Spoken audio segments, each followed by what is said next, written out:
శాఖలు 22-23 సంవత్సరానికి గాను 1438,62,00,000 ఇవ్వడమైంది అధ్యక్ష.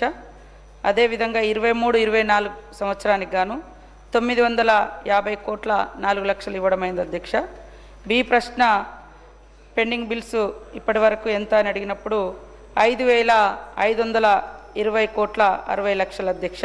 సి ప్రశ్నకు దశల వారీగా మొత్తాలను ఇవ్వడం జరుగుతుంది అధ్యక్ష.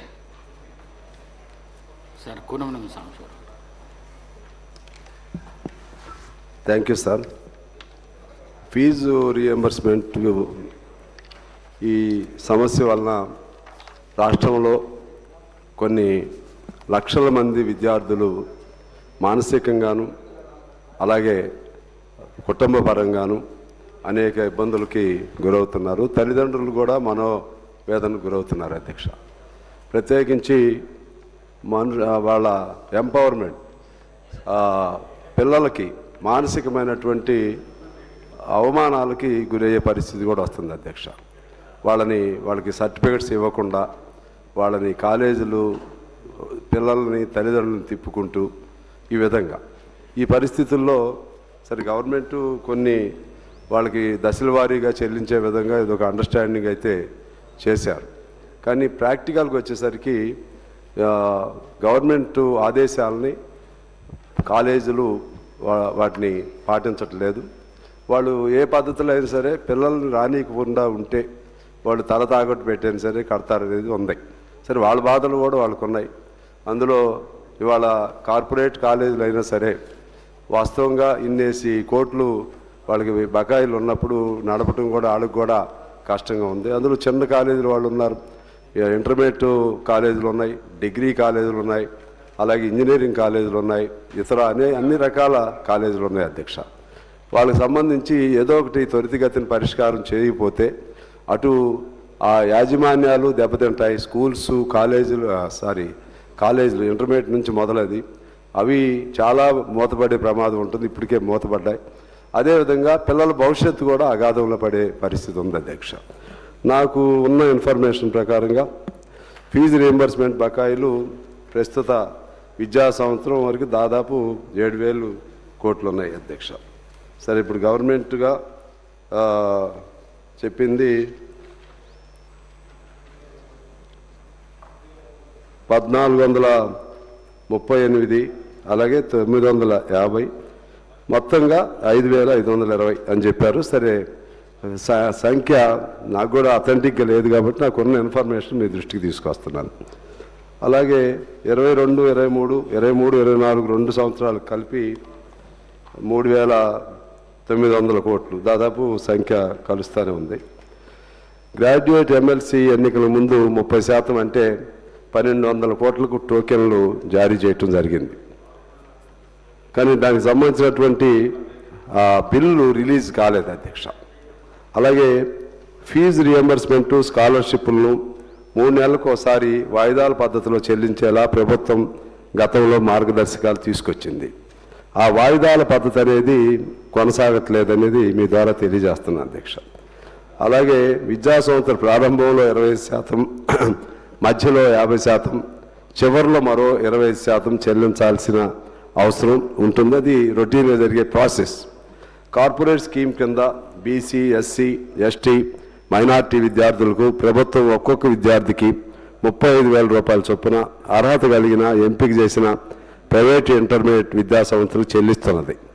కానీ గత 3 సంవత్సరాల నుండి ఏ ఒక్క విద్యార్థి ఫీజు కూడా చెల్లించబడలేదు. ఈ ఫీజు రియంబర్స్మెంట్ చెల్లించకపోవడం వలన కోర్సు పూర్తయిన విద్యార్థులకు కళాశాలలో సర్టిఫికెట్స్ ఇవ్వటం లేదు. దానివల్ల విద్యార్థుల తల్లిదండ్రులు, ప్రైవేట్ విద్యా సంస్థలు సమస్యలను ఎదుర్కొంటున్నారు.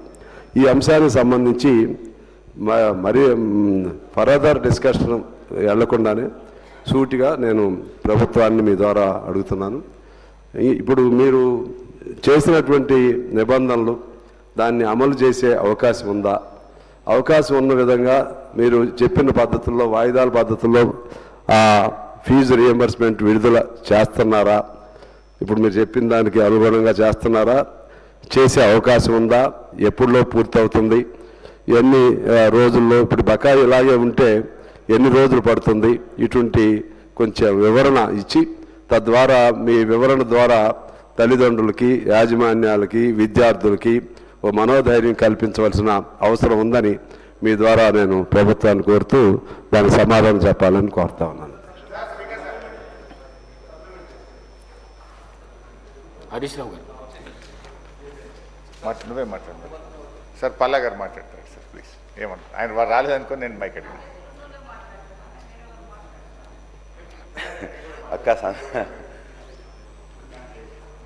అక్క అందరి తరఫున మాట్లాడతాను అక్క.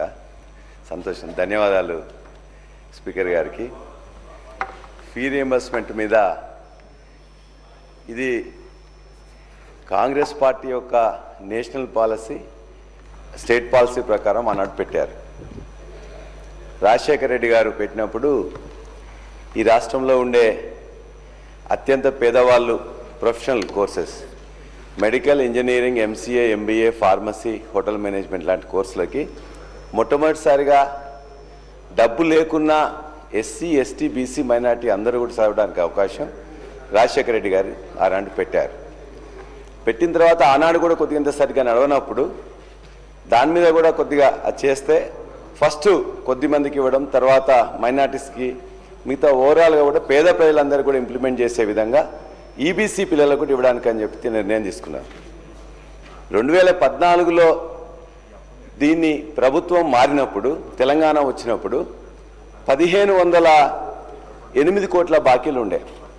ఆనాడు అధికారులు చెప్పారు, అధ్యక్ష లేదు ఇది పాత ప్రభుత్వం ఉన్నది, మేము కట్టమని చెప్పేసానంటే ఆనాడున్న ముఖ్యమంత్రి గారు చెప్పి ఎట్టి పరిస్థితుల్లో అది కరెక్ట్ కాదు, ప్రభుత్వం అనేది కంటిన్యూస్ ప్రాసెస్, తెలంగాణ రాష్ట్రం ఏర్పడ్డ పిల్లలు చదువుకుంటున్నారు కాబట్టి వాళ్ళకి ఇవ్వాల్సిందే అని చెప్పేసి 1508,73,00,000 ఉంటే ఆనాడు ఇచ్చారు అధ్యక్ష.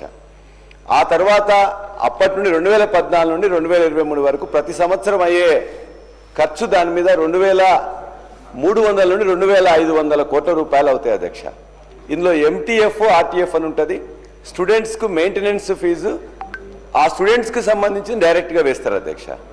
ఆర్టీఎఫ్ అని చెప్పేసి రియంబర్స్మెంట్ ఆఫ్ ట్యూషన్ ఫీజు అని చెప్పేసి ఆ విద్యార్థులకు సంబంధించింది డైరెక్ట్గా మొత్తం కూడా వాళ్ళ మేనేజ్మెంట్ అకౌంట్లోకి వెళ్ళిపోతుంది అధ్యక్ష. MTF, RTF. ఎంటీఎఫ్ ఇచ్చిన తర్వాతనే ఆర్టీఎఫ్ ఇవ్వాలని చెప్పేసి కూడా నిర్ణయం జరిగి విద్యార్థులకు ముందుగా ఇవ్వడం జరుగుతుంది అధ్యక్ష. అయితే ఇది ప్రతి సంవత్సరం కూడా ఎప్పుడు కూడా పెండింగ్ ఉంటున్నప్పుడు అనేక సార్లు ఇంతకుముందు విద్యాశాఖ మంత్రి, సోషల్ వెల్ఫేర్ మంత్రి, ఆర్థిక శాఖ మంత్రి దగ్గర గత 2 సార్లు కూడా ప్రభుత్వాలు ఉన్నప్పుడు 2014 నుంచి 2024 కూడా అనేక సార్లు మీటింగ్ అయినప్పుడు కొద్దిగా దాన్ని క్లియర్ చేయాలని చెప్పేసి అని నిర్ణయంతో 18,500 కోట్ల రూపాయలు 9 సంవత్సరంలో ఇవ్వడం జరిగింది అధ్యక్ష. ఈ ప్రభుత్వం కూడా కొత్తగా వచ్చినప్పుడు కొంత బకాయిలన్నీ ఉన్నాయి. ఎందుకంటే ఎప్పుడు కూడా ఈ సంవత్సరం అయిపోయిన తర్వాత ఈ సంవత్సరంలో ఇవ్వరు అధ్యక్ష. ఈ సంవత్సరంలో చేరిన విద్యార్థులందరూ అప్లికేషన్స్ అనేది జనవరి వరకు ఉంటే అది మార్చి వరకు యాక్సెప్ట్ చేస్తున్నారు. కాబట్టి ఈ 2023-24 ఉంటే 24 ఏప్రిల్ తర్వాత ఇవ్వడం జరుగుతుంది. కాబట్టి ఆనాడు వచ్చిన బకాయిలు 3,000 కోట్ల రూపాయలు ఉన్నాయి వాస్తవం. ఆ 3,000 కోట్లలో కూడా ఎస్సీ సంబంధించింది, ఎస్టీ సంబంధించింది కొంత సెంట్రల్ గవర్నమెంట్ నుంచి వస్తుంది అధ్యక్ష. కానీ ఈ 15 నెలల్లో ఇప్పటికీ ఈనాడు ఇప్పుడు చూసుకున్నట్లయితే 8,000 కోట్ల బకాయిలు అయినాయి. ఇవాళ నేను మొన్న కూడా మాట్లాడినప్పుడు చెప్పిన అధ్యక్ష, ఇవాళ అనేక మంది జూనియర్ కాలేజీలు, డిగ్రీ కాలేజీలు, ఎంసీఏ కాలేజీలు, ఎంబీఏ కాలేజీలు, ఫార్మసీ కాలేజీలు అనేక మంది నిరుద్యోగులు పెట్టుకునే అధ్యక్ష. ఇవన్నీ కూడా ఈ రాష్ట్రంలో ఉండే పీజీ చదువుకొని, డిగ్రీ చదువుకొని, పోస్ట్ డాక్టరేట్ చదివి అదేవిధంగా పిహెచ్డీలు చేసిన వాళ్ళందరూ కూడా పెట్టుకున్నాయి.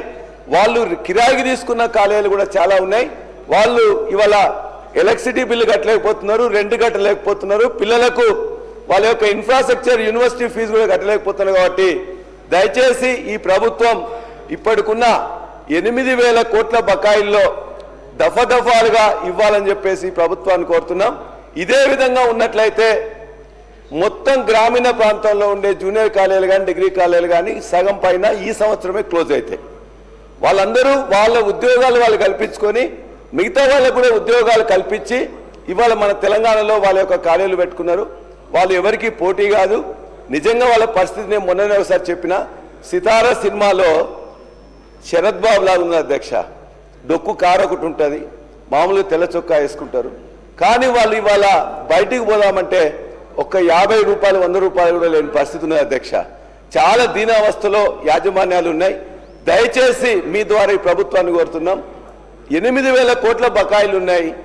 జూనియర్ కాలేజీలు, డిగ్రీ కాలేజీలు, మొత్తం ప్రొఫెషనల్ కాలేజీలు కలిపి ముందుగా గ్రీన్ ఛానల్ పెట్టి దీన్ని అంతా క్లియర్ చేస్తేనే ఆ విద్యార్థులకు న్యాయం జరుగుతుంది, యాజమాన్యాలు నడపగలుగుతాయి, ఈ వ్యవస్థ మొత్తం కూడా భ్రష్టు పట్టకుండా ఉంటుందని మీ ద్వారా వారికి విజ్ఞప్తి చేస్తున్నా అధ్యక్ష. ధన్యవాదాలు.